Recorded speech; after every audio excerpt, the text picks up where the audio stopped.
I'm going to share with you the top 100 most used phrases in American English conversations. I'll explain each, give examples, and provide the pronunciation secrets that nobody talks about so you can kill it with these English phrases and keep your conversations going smoothly. And the best ones are at the end, so don't miss out. Let's talk about the most used American English ways of starting a conversation. Number 1, what's up? A casual way to ask what is going on in your life that's new. In English pronunciation, we will slide the S to the U so that we can link it together. What's up? As if it's one word. How's it going? The S in house will actually be pronounced as a Z, which links to the next word. It will sound like you're saying zit. How's it going? Hey, how are things? We don't really know what it and things are. It's really just a generalized way to say, tell me something that we can talk about. For TH, we're going to put our tongue out and blow. This is a voiceless TH. Things. How's life treating you? In the word treating, the middle T is actually pronounced as a flap T. Kind of sounds like a really, really quick D sound. Treating, rather than treating. What have you been up to? The word have gets reduced to the V sound. What have you? Would've. How's work going? If R is difficult for you to pronounce, focus on curling the tip of your tongue slightly backwards. If it touches the roof of your mouth, try to pull it a little bit lower. Work. How's your day going? A little more specific than how's it going? Just a way to get some information. Let's extract something. The word your gets reduced to a quick your. It's been a while. Of course, this one is really meant for someone that you've met before, but it's a great way to start a conversation. For many, the L sound is quite difficult, and especially at the ends of words. So when you get to while, focus on making sure your tongue tip fully touches the palate or the roof of your mouth. Long time no see. Just another way to say it's been a while. In the word long, in the North American pronunciation, there is no hard G or hard G sound. Long, rather than long. So you'll notice a quick transition. Long time. It's been too long.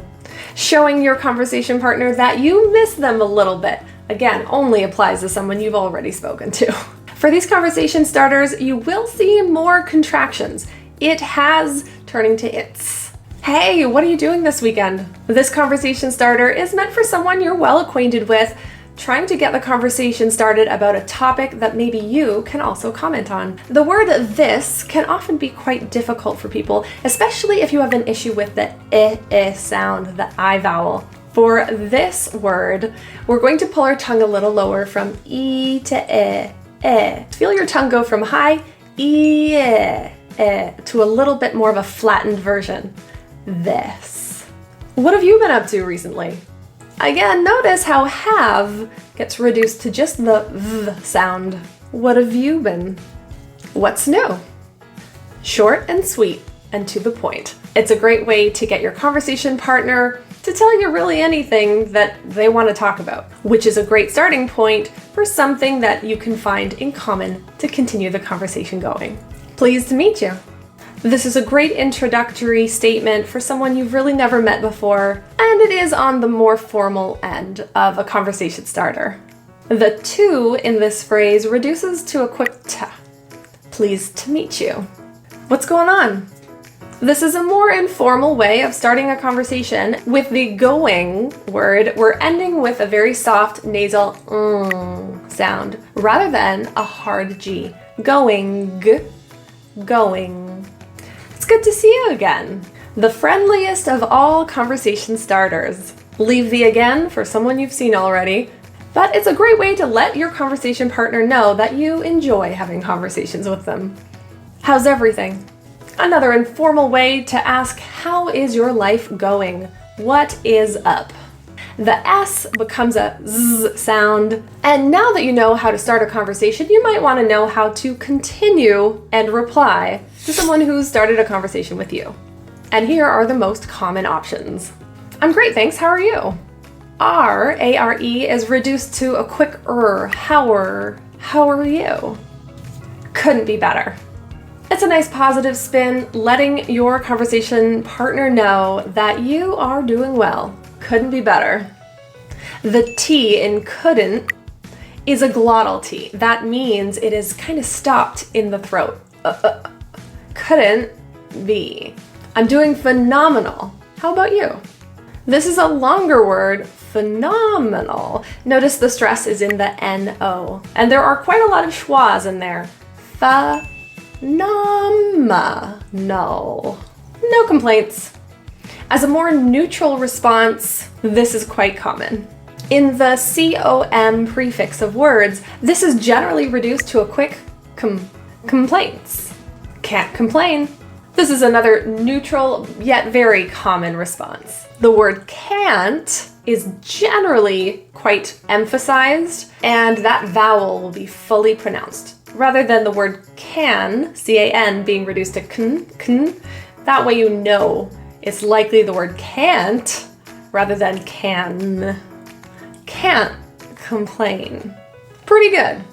Again, a very neutral response, very common response, and slightly on the positive side. The two T's in pretty are pronounced as a flap T. Sounds like a quick little D. Pretty. I'm doing good. The sound, the double O in good, is called the upsilon in IPA. It's a little bit more neutral of a protrusion. Good. Same old, same old.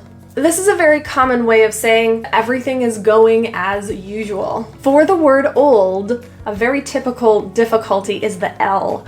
For L, ensure that the tongue tip is touching the roof fully. Old. And finally, not so great really. If it is a negative response and that's truly how you're feeling, typically it's about who you're talking with. And if honesty is part of that conversation and part of that relationship, then being honest is the way to go. For an acquaintance that you don't typically know very well, we don't generally provide that negative answer. Ways to say thank you. Of course, there's the typical thank you. There are many ways to say thank you in a North American conversation. Here are some examples. I really appreciate that. In the word appreciate, the A, it's an sound rather than a. Appreciate. I'm so grateful. You can choose as much emphasis as you'd like in this example, depending on how grateful you really are. In this word, the T is pronounced as a glottal T. Grateful. That's so kind of you. This is a very common way of saying thank you in a slightly more formal situation. The I in the word kind is a diphthong, meaning two vowels. I. Kind. I owe you one. This is a very casual way of saying thank you, and it's an indication that maybe you'll even return the favor. One extra step above thank you. I owe you big time. Want to take it even further? Owe someone big time. As you link big and time, the G is generally not released, so it kind of just stays in the throat. Big time. The air is then released at the T. Big time. And another great way of saying thank you is just, you're amazing, or you're the best. It is very common to replace a thank you with one of these phrases. You are gets contracted to your, and your gets reduced to your.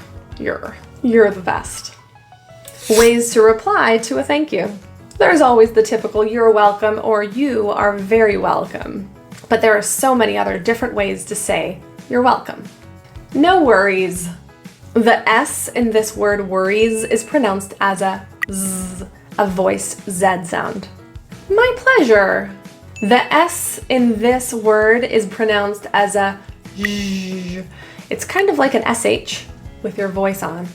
Z. Pleasure. Anytime.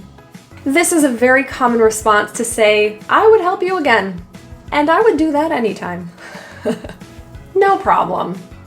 In this word problem, the L-E-M is not pronounced as a full lem, problem, but more of an L-M combination, Don't worry about it. The T in about becomes a flap T because it's surrounded by vowels. About it, about it. Don't mention it. This is another very common way to say, it was my pleasure, I'm happy to have done it, don't mention it. Other common phrases in North American English conversations include invitations, how to respond to an invitation, especially. Here are some ways. If it's positive, great, I'll see you there. You gets reduced to y, I'll see you there. I'm looking forward to it. The double O in the word look, or looking, is an upsilon sound. It is very neutralized with slight protrusion of lips, rather than oo, loo, but more of a l. If you think of your lips as being open, that's the sound we're going for, look. I'll be there. If you definitely plan to attend, that's a great response. I can't wait. Another positive response to any invitation, notice the T's were pronounced as glottal T's in the throat. Can't wait. Count me in. You definitely want to go. You're planning on going. Again, the T after the N in this situation turns to a bit of a glottal pronunciation. Count me in. Sure, sounds good. A less energetic but definitely positive response to any invitation. The S in sure is pronounced as an SH. Shh, shh, shh, with rounded lips and tongue pulled back. Shh. For some neutral responses, you can go with, I'm up for that. Notice for is reduced to a quick fur. I'll see if I can make it. That is a wonderful non-committal response. Who knows if you're gonna show? You're not gonna show. In the word can, it's really reduced to CN, I can make it. No promises, but I'll check my schedule. In a lot of these neutral situations, you're going to want to check for facial expressions for sure. In the word promises, the first S is pronounced as a voiceless S. The second is a Z. Promises. I'll have to check my calendar first, but it sounds fun. Have to reduces to have to. I'll let you know when I know for sure. You may say this if you're not entirely sure what's going to happen, and if you receive this response, you might want to double check with that person. For sure, both of those words together, those vowels kind of disappear, for sure. And some negative yet polite responses. Can I take a rain check? This is a really nice way of saying there's no way I can make it, but I really would like to come. I'd love to, but insert good reason. This does not work if you throw in a very insignificant reason. I'd love to, but there was some lint on a carpet, and I feel like I should take care of that. This really only works if your reason is legitimate. I'd love to, but I actually already have a wedding booked that day. Good reason. I'm so sorry I can't make it, but thank you for the invitation. This is a wonderful, polite way to decline an invitation, and it shows that you care. In thank you, the pronunciation of this involves airflow. So with your tongue out and blowing, thank you. I hate to say no, but insert good reason. Again, the lint reason's not gonna help, but if you have a legitimate reason, it's a wonderful way to decline an invitation, and very common. I'd hate to miss it, but insert legitimate reason. This is a very common, very polite way to say no. Common phrases to interrupt a conversation. Sorry to interrupt, but notice the T turns to a quick little flap T sound. It's a D. Sorry to interrupt. Can I just add, this is a very common phrase to insert something into a conversation that maybe you forgot before. Can I just add, and sometimes we have to get back from an interruption. Here are some ways. As I was saying, where was I? Oh, people who say this generally know where they were. It's a typical way of saying, let's continue. In the word was, that S is voiced. It sounds like a Z. Was I? Where were we? Typically you know where you were and what you were talking about, but it's a good way to get everybody on track to let everyone know we're continuing now. Sorry, you were saying? If you want to bring the conversation back to topic, that's a great way to do so. Here are another bunch of common responses that you might typically hear in a North American conversation. So what you're saying is, this is a great way to clarify that you did in fact understand what your conversation partner was saying and keeping the conversation going. So to clarify, this is a great way to sum up what your conversation partner has just said, let them know you're listening and you totally get what they were saying. If you're disagreeing, you might say something about ruffling feathers. This really just means that you really want to avoid getting anyone upset or feeling negative in any way. You don't want to ruffle their feathers, but the phrase beat around the bush is commonly used to discuss the fact that something is avoided, or to not avoid something, we're not going to beat around the bush. In the word bush, that U is pronounced as an upsilon. This is also that little duck face sound. So we're going to go neutral with our lips out, bush. It happens. This is a common phrase used in conversations just to kind of identify with your listener and to say, this is very common, don't worry about it. That explains it. This is a common expression used to express that something actually makes sense to you. The S in explains is also a voiced Z sound. Link it to it, it sounds like zit. Explains it. It is what it is. This is an extremely common phrase, meaning that's just the way life is. There's not really much we can do about it. We'll accept it. The S's are all pronounced as Z, a Z, and the T's are all flaps, so they sound like D's. So instead of it will sound like id. It is what it is. Sorry to interrupt, but I just want to take this little second to remind you that likes are free. In case you didn't know, likes are free. There are lots of different ways to agree with your conversation partner. Here are some really common phrases. Exactly. The T in this word is often dropped. Exactly turns to exactly. Absolutely. The T in this word turns to a glottal T. That's so true. A very common way to agree. For the S in that's and the S in so, because they're both the same sound, we're just going to say it once to help link. That's so. 100%. This is just another way of saying, I agree. And then we have the typical, yep, for sure. Tell me about it. I couldn't agree more. I get that. For disagreeing, here are some options. If you don't plan on actually getting in a fight, these are some really good options to choose from. I kind of see it differently. Notice of gets reduced to a quick Respectfully, I have to disagree. Have to becomes have to. I'm not so sure about that. This allows you to kind of disagree without being confrontational about it, but it's clear that you are not agreeing with the speaker. Let's agree to disagree. This is used when you're at an impasse and there's really no going forward. It's a great positive way to end a conversation from going a little too disagreeably. Yeah, I'm going with that word. The A in agree is pronounced as a schwa. And then there's always the goodbye. Something you might not have known is that we typically use more than one goodbye. We have the pre-goodbye and the final goodbye.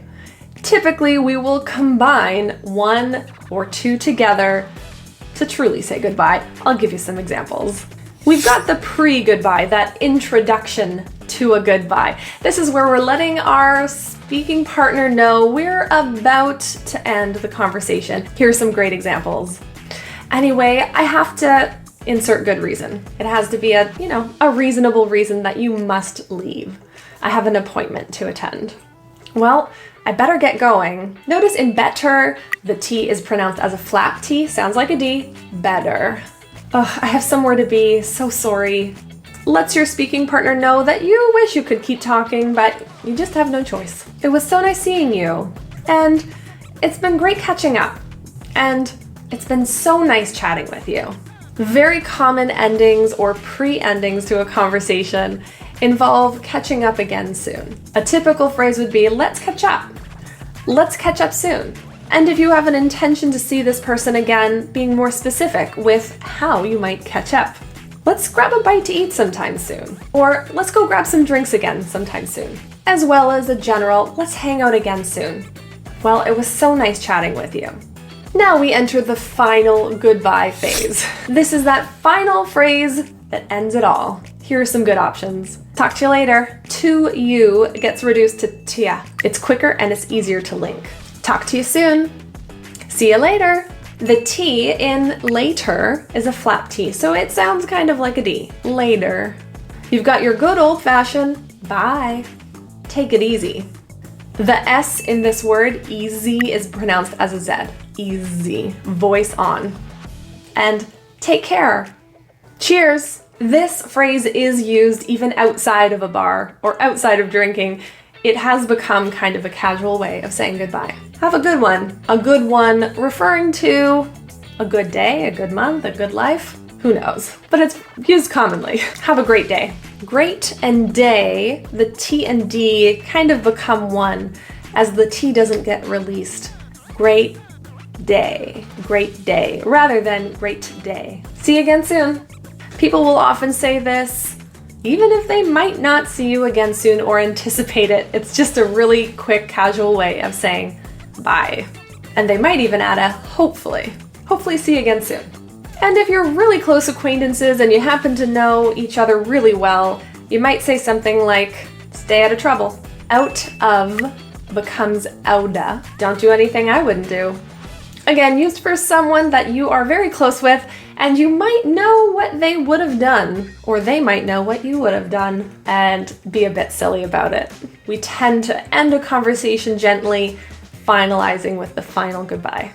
I hope I haven't missed any. And I'm curious, are there any common phrases or sayings that you hear in everyday conversations that I haven't mentioned here? Put it in the comments below. I'd love to hear what they are. So if your goal is to have smooth conversations, easy transitions, and you want to keep your conversations flowing, have a couple of these ready to go right in your memory. And if improving your pronunciation is a really big goal and you want to learn more about how to do that, feel free to check out my website. There you're going to see lots of resources and ways to learn about English pronunciation and to achieve your goals, either through a book, audiobook, video course, or coaching.